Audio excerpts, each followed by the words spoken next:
అక్రమ సంబంధానికి అడ్డు వస్తుందని ముక్కుపచ్చలారని 3 సంవత్సరాల బాలికను హత్య చేసిన కేసులో తల్లితో పాటు ప్రియుడిని అరెస్ట్ చేశారు పోలీసులు. మెదక్ జిల్లా శివంపేట మండలం శభాష్పల్లి గ్రామంలో దారుణం చోటు చేసుకుంది. గ్రామానికి చెందిన మమత అనే యువతిని వడ్డేపల్లి గ్రామం చిన్న భాస్కర్ తో తల్లిదండ్రులు వివాహం జరిపించారు. వీరికి ఒక కుమార్తె తనుశ్రీ, ఒక కుమారుడు ఉన్నారు. అయితే 27/5/2025 రోజున తన పుట్టింటికి వచ్చిన మమత 3 సంవత్సరాల తనుశ్రీతో కలిసి అదృశ్యమైంది. ఎక్కడ వెతికినా ఆచూకీ లభించకపోవడంతో భర్త ఇచ్చిన ఫిర్యాదు మేరకు పోలీసులు మిస్సింగ్ కేసు నమోదు చేసి దర్యాప్తు ప్రారంభించగా సాంకేతిక ఆధారాలతో గ్రామానికి చెందిన షేక్ ఫయీజ్, మమత గుంటూరు జిల్లా నర్సారావుపేట మండలం కసపర్రు గ్రామంలో ఉండి వివాహేతర సంబంధం కొనసాగిస్తుండగా పోలీసులు గుర్తించారు. వారిని అదుపులోకి తీసుకుని ప్రశ్నించగా తన కూతురు తనుశ్రీని హత్య చేసినట్లు అంగీకరించారు. వారిచ్చిన సమాచారంతో మృతదేహాన్ని వెలికి తీసి పోలీసులు పోస్టుమార్టం నిమిత్తం తరలించి విచారణ చేపట్టారు. శనివారం తల్లి మమత, ప్రియుడు ఫయాజ్ లను పోలీసులు అరెస్ట్ చేసి రిమాండ్ కి తరలించినట్టు డీఎస్పీ నాగేందర్ గౌడ్ తెలిపారు.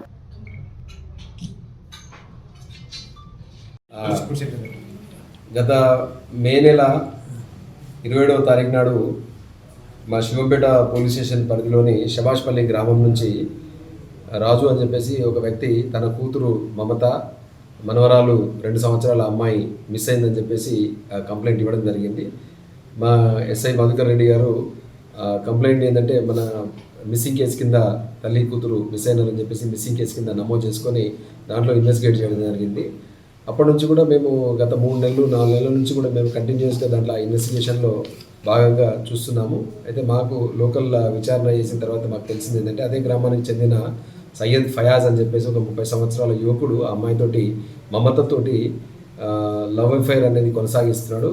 ఈ మమతకి పెళ్ళయింది. ఆమె సిద్దిపేట కమిషనరేట్ పరిధిలోని రాయపూర్లోని గ్రామానికి చెందిన వ్యక్తితోటి పెళ్ళయింది. 2 పిల్లలు, ఒక 5 సంవత్సరాల బాబు, తర్వాత 2 సంవత్సరాల అమ్మాయి ఉన్నట్లు.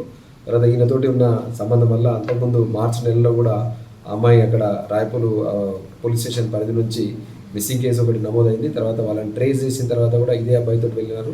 తర్వాత ట్రేస్ చేసిన తర్వాత ఆ అమ్మాయిని పోలీసులు ఐడెంటిఫై చేసిన తర్వాత చెప్పేస్తే తర్వాత వదిలేయడం జరిగింది.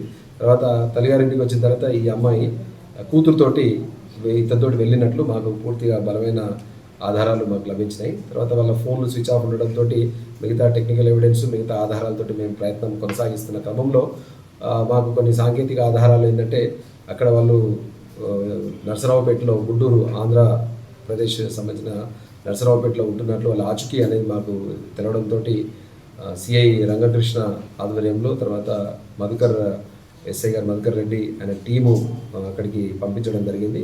అక్కడ పంపించిన తర్వాత వాళ్ళను ట్రేస్ చేసినాము. ఇద్దరిని కూడా మేము అదుపులోకి తీసుకొని వాళ్ళని విచారించిన క్రమంలో వాళ్ళు గుంటూరులో ఇక్కడ నుంచి మిస్ అయిన తర్వాత ఇక్కడ నుంచి వెళ్ళిపోయిన తర్వాత ఇద్దరు ఎలోప్ అయినారు. ఇక్కడ నుంచి ఎలోప్ అయ్యి అక్కడికి నర్సరావుపేటకి చేరుకొని అక్కడనే ఈ ఫయాజ్ ఒక టెంట్ హౌస్లో పని చేసుకుంటూ ఉన్నాడు. తర్వాత ఇల్లు కూడా ప్రైవేట్ ఏదో చిన్న చిన్న పనులు చేసుకుంటుంది.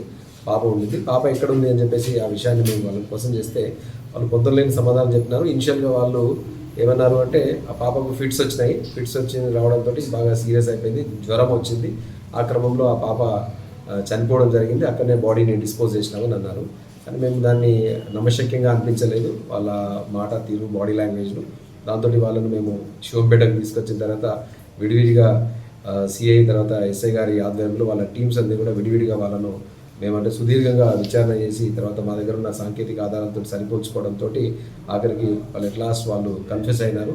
ఏం చెప్పినారంటే దీంట్లో ఈ పాపని ఇక్కడ నుంచి తీసుకెళ్ళిన తర్వాత గుంటూరులో నర్సరావుపేటలో ఉన్న దగ్గర ఏంటంటే ఆ పాప తరచుగా ఏడవడము, తర్వాత బయటికి వీళ్ళు వెళ్ళే క్రమంలో కూడా పాప అనేది ఒక ఇబ్బందికరంగా ఉంది. అంటే పాప ఒక అడ్డులాగా వాళ్ళకు తయారైపోయింది.